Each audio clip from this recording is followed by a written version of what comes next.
Every month I see the figures, local production going up, imports going down, and a couple of months ago we actually crossed the lines. We're now manufacturing more than we are importing.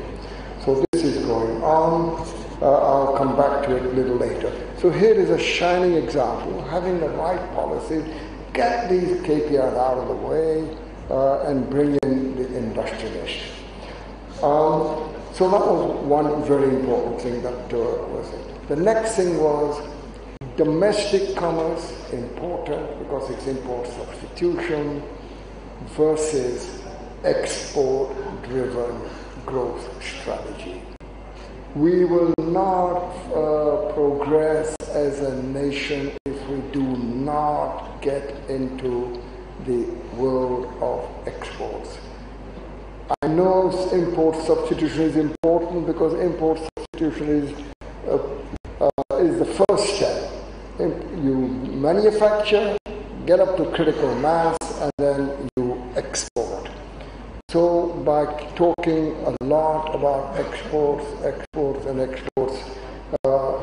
it's not that I am trying to belittle import substitution. Import substitution is the first stage of that whole process.